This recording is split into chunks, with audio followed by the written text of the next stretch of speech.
Okay, guys, so I should probably warn you that this video isn't like our normal videos. This video is actually going to take you back in history 21 years ago on today's date to a really tragic incident that my group had presented as our final project for incident safety officer. And, well, Elizabeth cried. Sure did. Hey, Liz, you want to read the first slide? Sure. 6 career firefighters killed at the cold storage and warehouse building fire, 266 Franklin Street, Worcester, Massachusetts, December 3rd, 1999. In other words, 21 years ago. So the central dispatch at 1815 said, strike a second alarm for box 1438, Franklin and Arctic Street, for 266 Franklin Street. 5 alarms were struck over a span of an hour and 13 minutes. 16 apparatus to include 11 engines, 3 ladders, 1 rescue, 1 aerial scope for a total of 73 firefighters. 2 incident commanders, IC number 1 and IC number 2, in 2 separate cars also responded. During the first alarm at 1815, Engine 1 responded with 4, Engine 6 with 3, Engine 12 with 4, Engine 13 with 3, Ladder 1 with 5, Ladder 5 with 3, Rescue 1 with 5, Car 3 with IC 1 plus 1. Second alarm was struck at 1819. Engine 2 responded with 5, Engine 16 with 3, Aerial Scope 2 with 3, Car 2 with IC 2 plus 1. Strike a third alarm at 1842. Engine 3 with 5, Engine 7 with 3, Ladder 2 with 4, Car 1 with the chief. Fourth alarm was struck at 1854. Engine 8 responded with 3, Engine 15 with 4, Ladder 4 with 3. Quickly reaching a fifth alarm at 1929, Engine 5 and Engine 10 both responded with 4. The operation summary is as follows.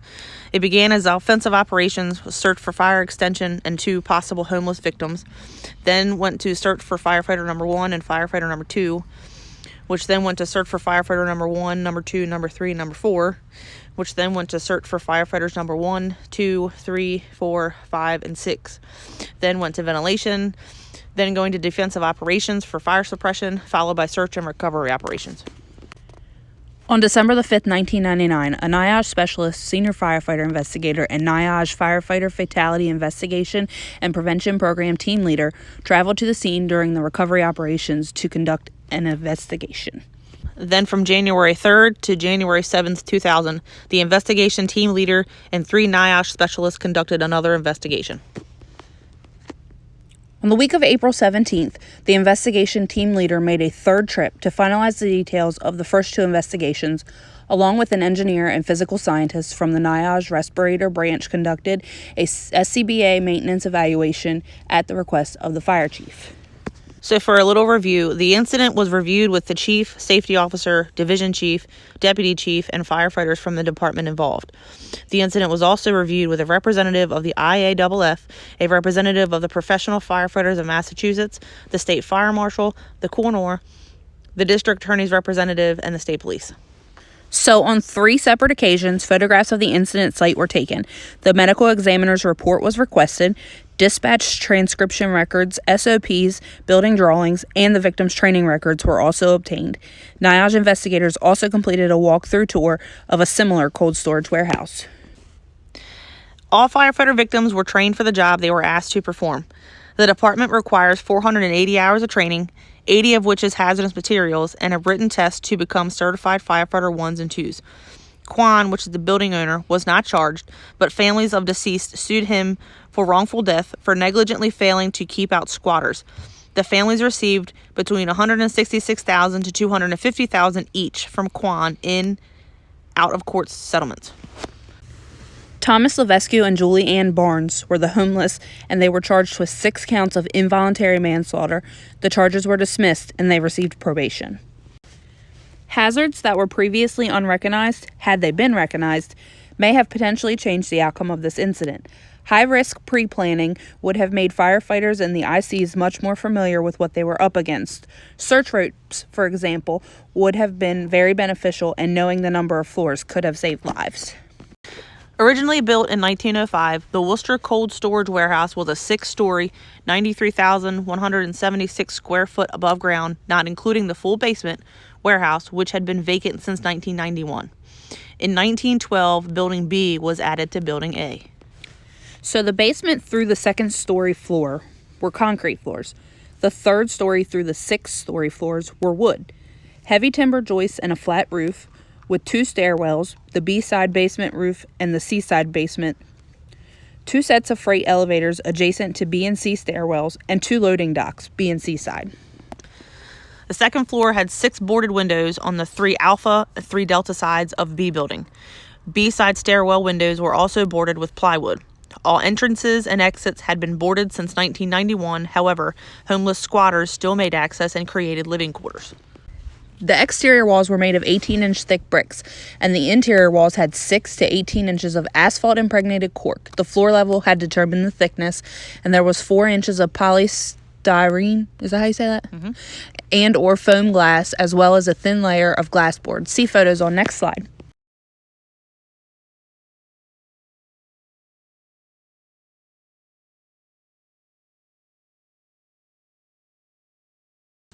Only 2 weeks earlier, driving through town in his gold Buick, McNamee nudged his wife and pointed at Worcester's cold storage. "You see that building?" he asked her. For no reason he can remember now. "It scares me. That building scares the shit out of me."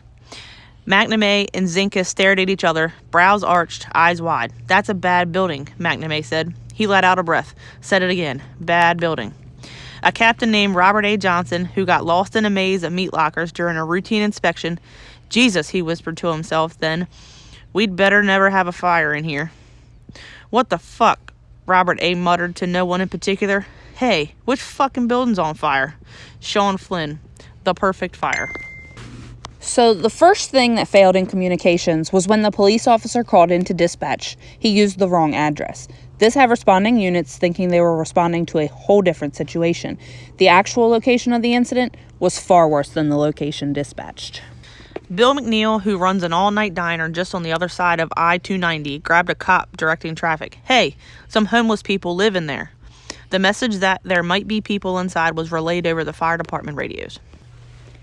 As smoke suddenly and without warning began to fall and pour down from the floors above, thick and oily like a predatory fog, it took less than 5 seconds for everything, even a hand less than an inch from your face, disappeared into darkness. McNamee began wondering if hot gases had pushed into rooms coated with asphalt-infused cork and styrofoam until everything had ignited. "I want everyone on the upper floors down to the ground, now," he hollered up the stairwell. "And I want head counts. I want everyone accounted for." Then he gave some command over the radio, fumbling for his facepiece in the dark. Paul Brotherton, still searching for the homeless with Jerry Lucy, keyed his radio for the first time, answering his chief from somewhere higher in the warehouse. "We're deep in the building and we don't know which way to go to get out." Interior command to Paul Brotherton. "What floor are you on?" McNamee radioed back. "We're 2 floors below the roof." McNamee ran outside looking up. With no windows, no way to tell how many fucking floors were in the building, no way to know for sure where 2 of his men were trapped. At 6:37, with 2 men missing, a third alarm was struck. "Mayday, mayday!" It sounded like Brotherton's voice. There was no echo of fear, no quiver of panic, but McNamee knew he was scared. To call a mayday, or worse, to hear one, is to know that death is no longer a theory, but a probability. "Mayday, we're running out of air. Can't find the way out. We are near a window." McNamee scanned the warehouse walls. No windows. "Paul, activate fire your pass system," McNamee hollered in the radio. Long moment of silence. McNamee was anxious. Then Brotherton's voice came across the radio again. "We're on the floor. We're buddy breathing. Hurry." Dispatch came on the radio. "Fire alarm to command. We have an emergency alarm going off for radio 6004. 6:38. Firefighter Paul Brotherton keyed his radio one last time. "Hurry. Please hurry," he rasped. Lieutenant Tom Spencer, searching the 5th floor with firefighter Tim Jackson, keyed his radio. "We're running out of air." There was no panic, no urgency in his voice. In the chaos, McNamee never even heard the transmission. At 7:30, McNamee's worst fears could no longer be denied. The rescue, he realized, had now become a recovery. Brotherton and Lucy were gone. Robert A., Engine 1 to Interior Command. Can you confirm or deny that part of this building just collapsed? McNamee. Robert A., no, I don't think so, but I think a large area just lit off. McNamee scrambled back down the stairs. Then another call came over the radio. Ladder 200 to ladder 2. It was a ladder truck senior man calling Tom Spencer. Silence. Ladder 200 to ladder 2. He heard again. More silence. The last anyone knew, Spencer had been on the 5th floor with Jackson. Ladder 200 to ladder 2. Higher this time. Louder. Terror in the words. Ladder 200 to ladder 2. Ladder 200 to ladder 2. Answer me. A scream. Now. A choking, sobbing shriek. No one answered. At 8 o'clock, a panting firefighter emerged at the bottom of the stairs. "It's too hot, Chief. I couldn't make it past the 3rd floor," he told McNamee. McNamee took another look at the smoke rolling above him and ran the situation through his head. Brotherton and Lucy were probably dead. Tom Spencer wasn't answering his radio, and Tim Jackson was with him. The warehouse was winning, taking his men 2 by 2. Sending another man up, McNamee realized, would be sending him to die. He turned his back to the stairway, and 15 firefighters were crowded in front of him, ready to climb back into a solid wall of black heat. No more. They're still up there, goddammit. They're still in there. McNamee stood his ground, guarding the stairs, pushing his hands into the chests of his men. Listen to me. You listen to me. We've already lost 4. We're not going to lose any more. McNamee watched as his men collapsed, their shoulders slumping and their heads bowing. "I want the building evacuated. I want everybody out." Lieutenant John Sullivan ran up to McNamee. "Mike, I can't find Jay and Joe. I've been around this building 3 times and I can't find them." At that moment, Sullivan knew 2 more were gone. The same phrase scratched through his mind over and over. They're fucking dead. They're fucking dead. All those guys, they're all fucking dead. By the time District Chief Randy Chavour returned to the warehouse, the 3-alarm fire had escalated to a 5-alarm furnace. He walked past McNamee on his way towards the building, never breaking stride as he patted him on the shoulder. "Hey, Mike, you got those 2 guys out, right?" "Randy, no." Chavour stopped hard, turned around. He felt like he was moving in slow motion. "What?" "It's not 2, McNamee said, his voice weak. "It's 6. The 2 chiefs stared at each other, Chavour trying to catch his breath, trying to form words in his throat. Then he slumped, the same heaviness pulling at his shoulders that McNamee had seen crush 15 men at the bottom of the stairs. For 2 decades, Chavour had believed firefighters were immortal. In one instant, they no longer were. In one instant, 6 were gone. So for those of you that couldn't tell, Liz and I just took turns reading the slides to you guys. These are just some photos of the staging and layout of the building and the apparatus.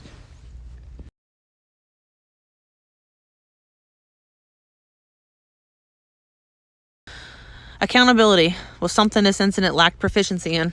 Head counts are not the most accurate way to track your firefighters. This is the reason victims 5 and 6 weren't declared missing until later, when it was too late.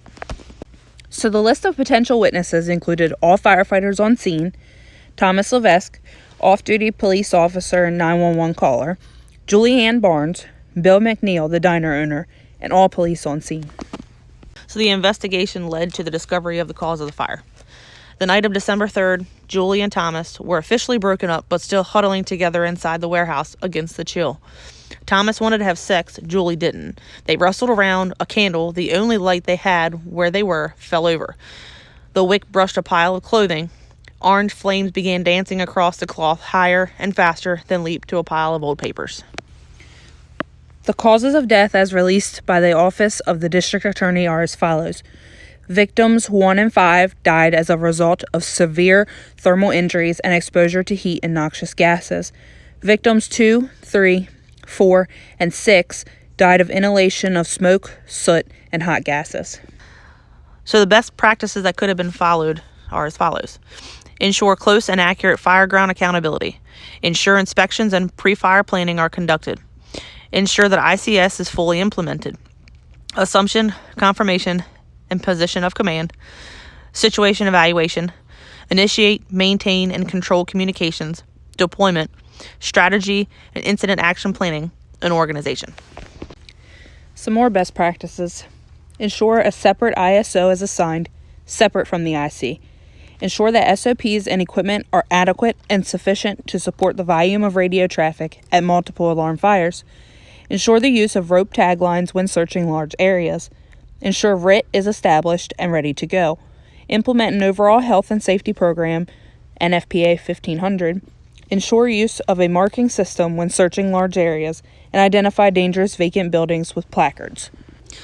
Best practices also include that fire departments should ensure that officers enforce and firefighters follow the mandatory mask rule per administrative guidelines established by the department.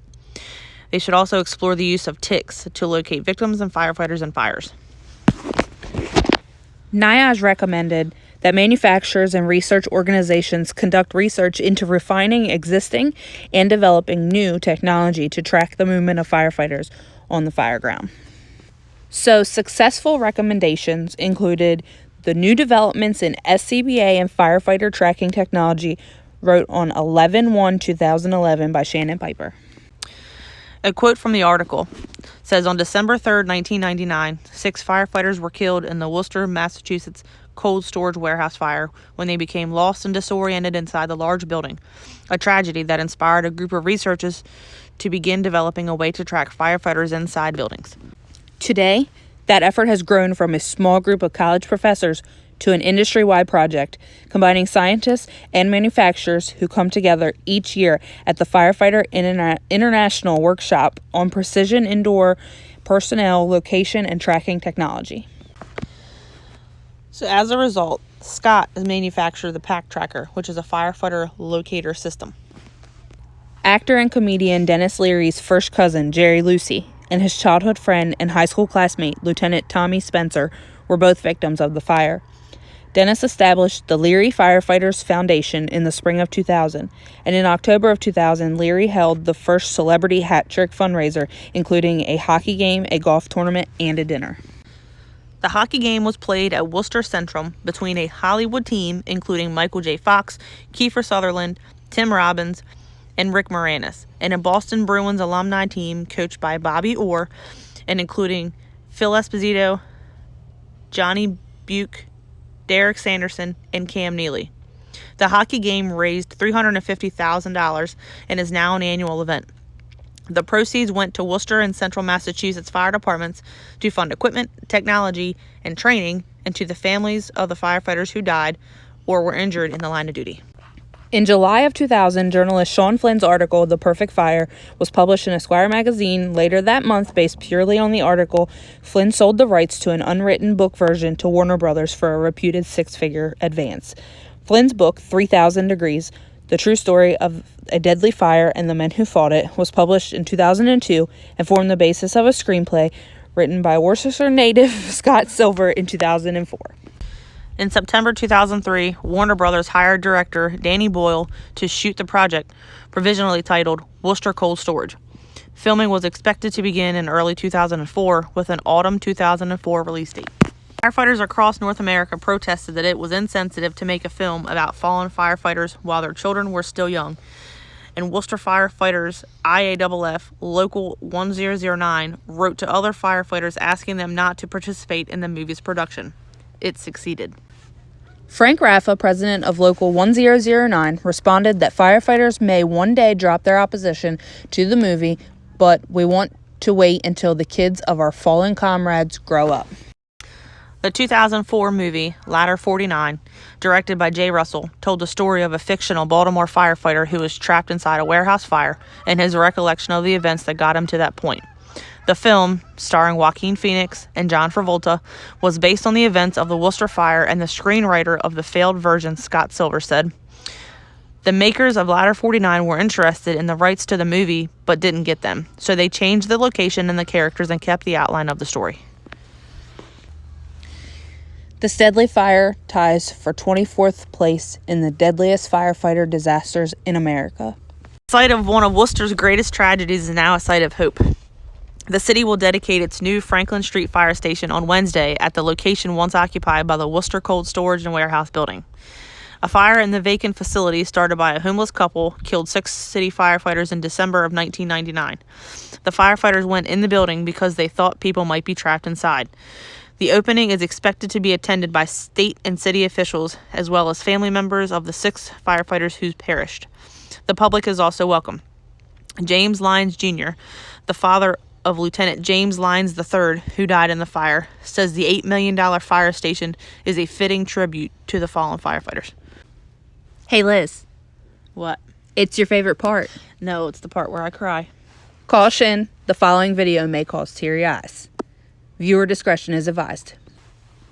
So, special thanks to Scott LaPrad's son, Michael, with Smoke Showing Photography.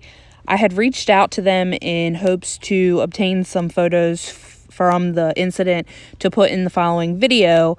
And, of course, they sent them to me, and I sent them a copy of my presentation, and everything worked out perfect. So make sure you visit their Facebook page, the LFD, the series.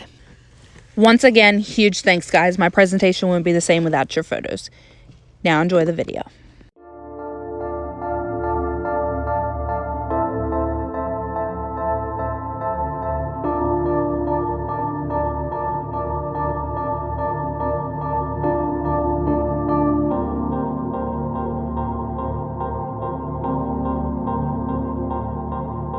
Stumbled at the start line, I've done all that I can do, but I'll try again, I'll try again.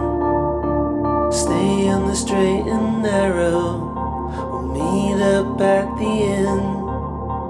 Cramped up on the inside at the thought of losing you, but I'll try again, I'll try again. Stay on the straight and narrow, we'll meet up at the end.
I'll just keep on going over and over. I'll just keep on going till I can't go further. I'll just keep on going, I'll just keep on going.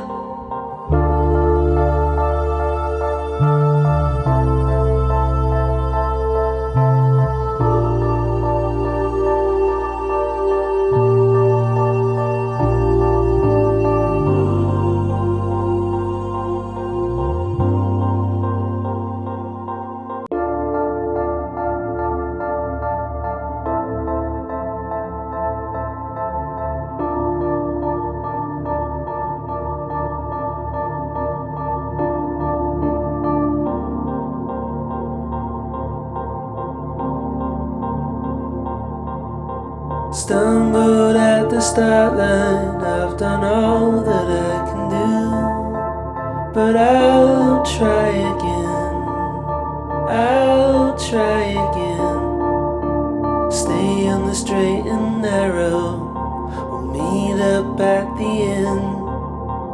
Cramped up on the inside at the thought of losing you, but I'll try again, I'll try again. Stay on the straight and narrow, we'll meet up at the end.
I can't go further. I'll just keep on going. I'll just keep on going.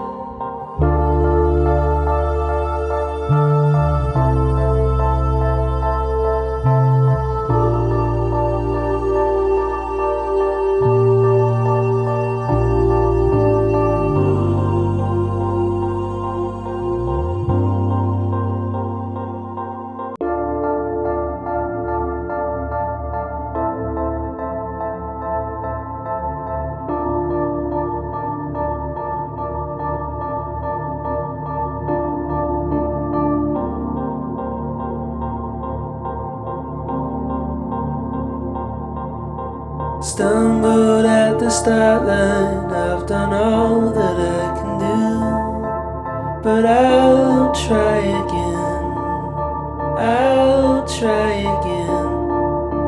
Stay on the straight and narrow, we'll meet up at the end. Cramped up on the inside at the thought of losing you, but I'll try again, I'll try again. Stay on the straight and narrow, we'll meet up at the end.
I'll just keep on going over and over. I'll just keep on going till I can't go further.